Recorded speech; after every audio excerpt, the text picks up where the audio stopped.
Hi, welcome to my extensive shoe review regarding the Saucony Elite and the Nike Alphafly 3.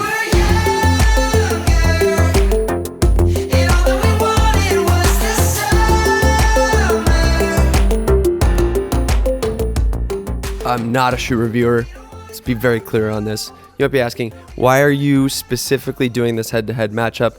Well, it's because I bought 2 pairs of each with my own money, and none of this is sponsored by Saucony nor Nike. So all of my thoughts, true, real thoughts about these shoes, what I like and don't like. I raced a marathon in the Elites, both of these Elites, but just the Alphafly 3s here, and only did a workout in these ones. So pretty good spread across the board about use. So let's dive in. Wait, hold on. Let's not dive in yet. I know this video is going to elicit many opinions. Please don't shy away from those opinions down in the comments about either of these shoes if you've used them, raced in them, done workouts in them, but also other brands that are comparable to these. Would love to hear your input, especially if you have raced or used either of these two and another brand that's comparable to them. And if you aren't aware, these are considered marathon racing shoes. You know, people will run other road races in them, I think anywhere from 5K to marathon, but I think in the marathon community, they're regarded as the gold standard for racing. And the difference of a carbon plated shoe, if you're unfamiliar,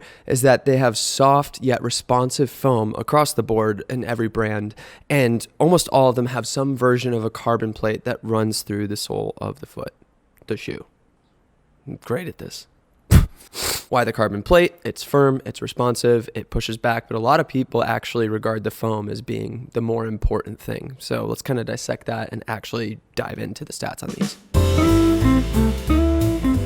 I actually got 2 different sizes of these shoes based off of recommendations. I went with my True Fit in the US 11, men's 11 for the Saucony Elites, and I went with 11.5 in the Alphafly 3 because a lot of people said that they run a bit small, so I went up a half size and they actually fit like a glove like that. So online, the weight comparison in, I forget which size I looked up, but whatever size it was 7.1 ounces in the Alphafly 3 and 7.2 ounces in the Elite. That's 201 grams in the Nike and 203 grams in the Saucony. But I want to grab our scale for coffee in the studio and actually put these to the test. Because, I mean, if it's the comparison of like true to size, then I just want to weigh what these are, and I think that's interesting. And just to give some more context on these as well, I put a lot of miles on this shoes, probably 250 at this point, and I only raced 1 marathon and used them 1 other time in this one. This is the Bowerman prototype Alphafly 3, whereas this one is the non-prototype in the guava pink colorway. So most of the work has been done on this shoe. So I don't know, wearing, I guess, could change the weight of them a bit, but we'll see. That's grams. 227.3. Oh, that's because it's a different size. Then this is probably like a US men's 9 is what was online. This says 227.3. I want to see how close the other Elite is to that. Again, 11, size 11. 218. That's very different. What? Try again. Let me try the right shoe. 223. That one was 227, right? This is fun. 226. 218. So I guess this one's just way lighter than all the other ones. I don't know what. Now I'm so interested to see what the Alphafly's like. Okay, this one has more wear. The prototype, the Bowerman. What do you think? You think it'll be heavier? Yeah, I think so too. 239, 240. Okay, left shoe on the non-prototype, 242. See, right shoe, 238, 239. So within 1 gram. This one, 242. So yeah, there's I don't think there's much of a discrepancy on those. But what were the numbers? The Elite is 226. We'll call it like 225 because that one was 218 versus 240. So I'm right in that, you know, I'm going to get into this now, that I feel personally, anecdotally, that the Alphafly 3 is heavier than the Elite. But that just may be because I sized up half a size. But if you're going to use that as a rule for you, if you're going to half size up with the Alphaflys, then that's a heavier shoe than the Elite. So just saying. I'm glad we did that. That's really interesting. And the discrepancy between left and right. It's kind of wild. Some other stats, the Alphafly 3 has a stack height of 40 mil, whereas the Elites have a stack height of 39.5. The drop in both is from heel to toe, 8 millimeters. The price, I thought the Alphafly was much more expensive just based off memory, but the Alphafly is actually $285 currently when recording this video, and the Elite is $275. So there's only a $10 difference between the two. And what's crazy, if you hadn't noticed, the stats on these shoes are very, very similar. They seem to kind of be the same build of shoe. If you're going to take my stance on the weight versus the size that you take, the Elite is, in my opinion, and based off of this test, the lighter shoe. But is 10 to 15 grams that much of a difference? Is that really going to matter? Probably not. Really interesting to see the similarities and the differences between the builds of the shoe. The heel cutout of the Alphafly 3, I feel like, is one of the most interesting parts of the shoe and kind of what makes it look like a spaceship.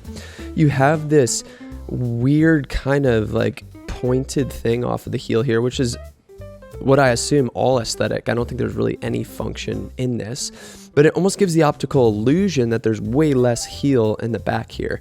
But if you compare it to the Elite, you can actually see, like, in the back of the heel, there's not much difference from where your heel meets the ground versus where the top of the Achilles touches the back of the shoe.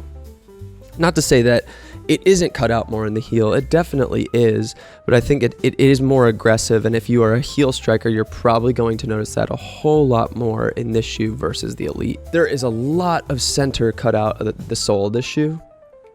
You can see both the long one that runs through almost the entirety of the bottom and the small one in the front towards your toes. What's interesting is there's a very similar cutout in the Elites, but it's probably 50% less of how much it runs through the shoe, which is also fascinating because that's definitely taking off weight on the shoe, and there's so much more of it in the Alphafly 3. On both of these, you run the risk of getting a rock stuck in there. If you are running a trail marathon, that's pretty brutal. I wouldn't recommend these. But even in major marathons like Chicago, there's parts of the road that aren't super great, and you could get a rock stuck in there. So I've had that feeling before in some on trainers, and it's not a good feeling. It's something I would feel like I need to stop and take that out. So very rare occurrence, but something to note. I'm assuming they're doing it because it's going to make the shoe lighter, but you can also see the plate in the bottom of the shoe. Here's this fly plate in there. Something that's really fascinating in the Alphaflys as well are these air pockets in the front. Get them a little closer here so you can see. And then you have these little like circle pods at the bottom where the airbags are. Do they make a difference? I can't imagine they make a significant difference. I'm sure Nike fanboys are going to be assured that they do make a difference, that they pop. I didn't notice any difference. I didn't feel like they were any more springy in the front of the shoe because of this. One negative to it, though, and I've seen horror stories with the shoe specifically, is that these airbags can pop and then it deflates and the shoe's wrecked. More on like the durability of the shoe later. There's other horror stories that I've heard on that as well, but just something to note. Something that I do really love about the shoe is the upper, is this mesh upper, where you have a really nicely knit and woven top that fits like a sock, but you can see right through it. It's very transparent, meaning that it's allowing a lot of airflow to come through and cool off your foot and race, which is really important as well. You can see it a lot more in the prototype version. Hopefully you could see through there. You can see the bottom. So that's a lot of the build of the Alphafly 3. Now for the Elites, you have a very, very aggressive forefoot in the rocker up here. Something that I think is the most striking part of the shoe is where that toe meets your midfoot. And it's just very, very aggressive, especially in comparison to the Nike. You can tell that it's so much more aggressive in the forefoot there, which is really fascinating. I love that part of Saucony race shoes. It always kind of feels like it's pushing you forward, especially when you're just standing there. It feels like it's propelling you forward. That's something I always want to do when I'm racing, is kind of having a shoe that drives me forward and keeps me on that forward leaning angle. as opposed to being encouraged to heel strike and leaning back. The upper is super fascinating. Like no other shoe I've really seen. I'm sure there's others on the market, but it's these kind of woven like either polyester or plastic pieces that kind of weave in and out with these huge gaps in the shoe. I'm not showing it well there. And so you have these massive holes that let in a ton of air as well. But this upper is much more firm than the sock-like upper in the Alphafly 3. Definitely a lot of airflow coming in there too, though, because there's just tons of holes. But this whole thing looks very chaotic, but feels relatively comfortable. As I mentioned, if you are a heel striker, there's going to be way more support in this heel versus the Alphafly. If you put them side by side, like I said, that part where the Achilles kind of goes in a straight line down, you're probably meeting the ground at the same point, but it's almost the reverse. Like the angle of the forefoot in the Alphafly is so aggressive and leaning forward. It feels like the heel of the Alphafly is so much more aggressive in the opposite way that it really encourages you to forefoot and midfoot strike versus heel strike because you don't have the support in heel striking. So I'm just going to straight up say, if you are a heel striker, which isn't necessarily a bad thing, a lot of people like to criticize it saying it's the wrong form. If it works for you, I know plenty of people that heel strike and are very fast and efficient and good runners. It might not be the shoe for you because it's not built to support a heel strike like that. So even like late in the race, this is a personal anecdote for me, when I ran in the prototypes in Chicago, I was dealing with calf cramps. The question is, were the Alphaflies a contributing factor for that because it was forcing me to get on my midfoot and forefront more? I'm inclined to not believe that. But what's really fascinating is that 3 weeks after Chicago, when I ran Indy, I ran them in the elites and I didn't get any calf cramps at all. But the way I mitigated those calf cramps late in the race in the last 3 miles is I heel struck a lot to try to not use my calves as much, which affected my personal stride and slowed me down 10 to 15 seconds. But it felt very weird to heel strike in these shoes, much more different than any other shoe I've experienced when I've tried to heel strike.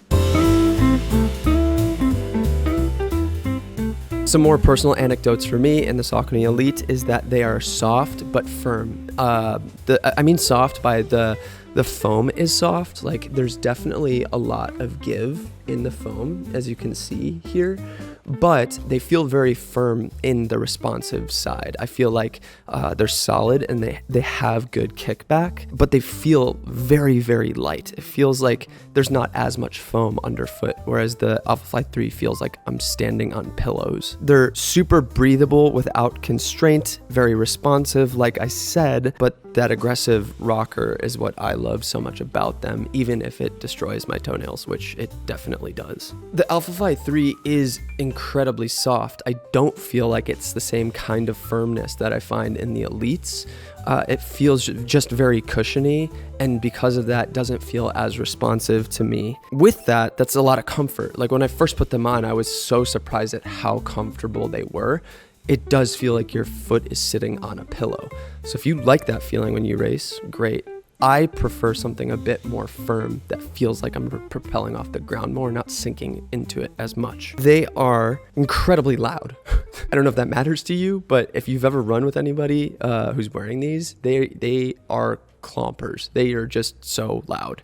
I don't know what it is about them. Could be the airbags, could be, I don't know, I assume, like, it's these little pockets in the front.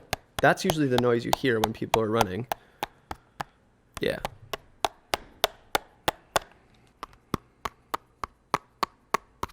It's interesting. This has turned into an ASMR video. So if that's worth anything, they do feel light for sure. They feel like race shoes. They're carbon plated. They're fast. They're light. But as I showed earlier, I felt like they were heavier than the elites that I have.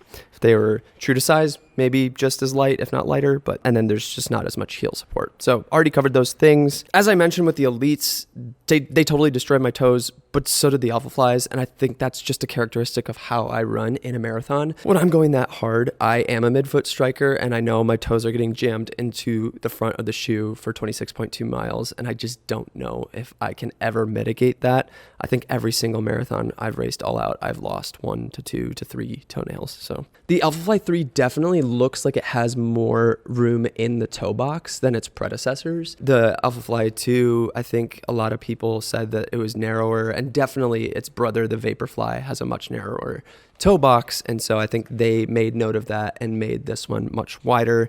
The Elites have a very wide toe box, especially here, which is great. I don't like a narrow toe box, and so both of those win in my favor. Some other things that might not matter as much: colorways. I do not like the Saucony colorways. I do like the white and gold one, but they have like this kind of rainbow holographic thing on it, which confuses me because it's like a monochromatic shoe, but then if in certain light, there's virtually every color possible, which is strange to me.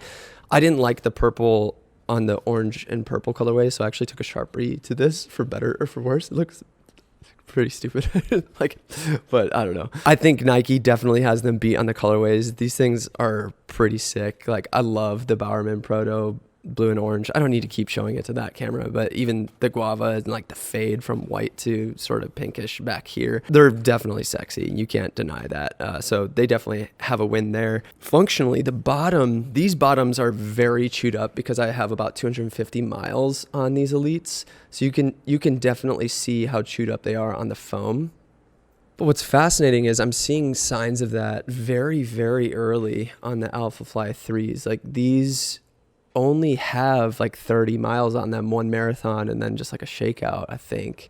So the fact that it's fraying on the sides on that foam is, indicative of not the best longevity.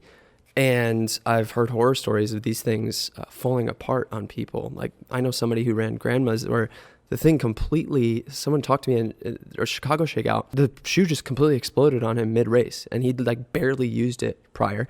He went to a CVS and got duct tape to wrap it up, and it was raining, so it was a hot mess. And he ended up going without a shoe for like the last 10K of the race or something. It's psycho.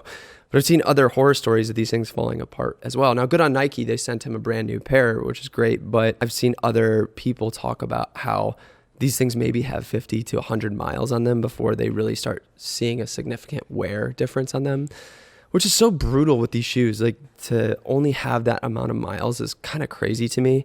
I like fully running them into the ground. Like, the fact that these still have 250, the fact that these have 250 on them and I'm still using them for workouts, I'll do that until I feel like they're falling apart.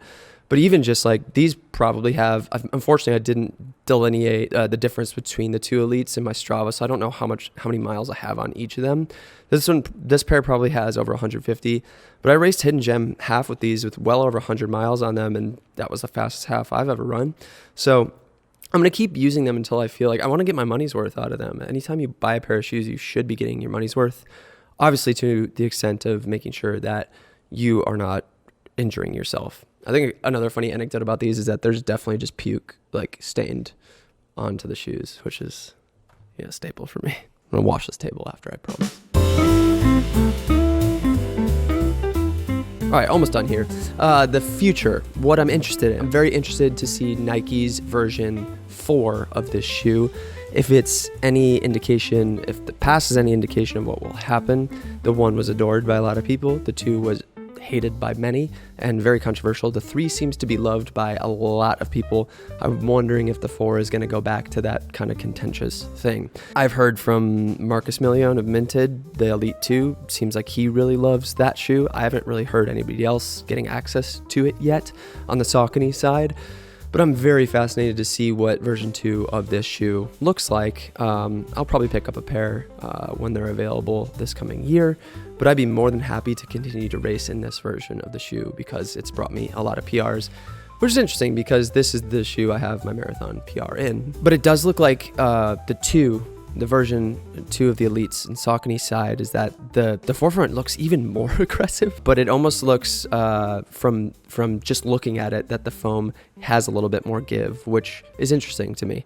I would hope that it would still feel as responsive, but these do sometimes feel maybe a bit too firm for my liking, so a little bit softer could be pretty fascinating. And something else to note too, there's a pretty fat pad back here to cushion your heel, which I really love. That the Alphaflys, they do actually have one in the Alphafly as well.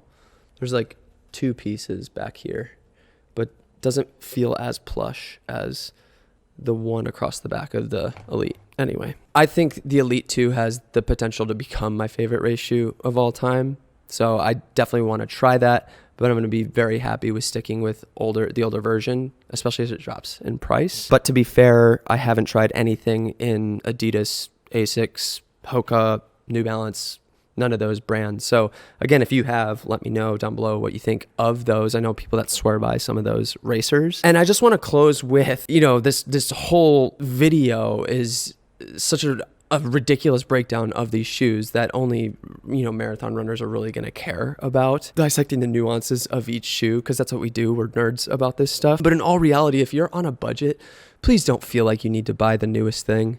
Like, it is, it's one thing to do, to have gear like a running watch. Again, like, you don't need the newest thing on data and collection. In your nutrition, obviously, there's just a standard of what you need to fuel for yourself. So that's that. But like the newest gear, the newest tech, it's very similar to the creative world. As you know, I'm a photographer and filmmaker. It's the same struggle that people have, is that they always feel the need to buy the new camera. They always feel the need to buy the new lens, the new laptop. There's so many good shoes on the market now. This technology has been around for a solid 5 to 6 years now with carbon plated shoes. And yeah, as it evolves, it is getting better, obviously. But how much marginally better is it going to help your performance at the end of the day? That's what you need to ask yourself. If, the 2 to 3 year old version of these shoes that are still on the market for $100, $150 less than the going rate of the $300 pair of shoe, that might be a much better option for you and will help you perform relatively the same. And at the end of the day, these shoes are the icing on top. None of this matters if you're not training. You have to be training regularly. You have to be putting in mileage. You have to be building volume. You have to be doing workouts if you want to perform and get better at the marathon distance specifically. It's great to have good shoes. It's great to have that extra push at the end. It's fun to geek out about it.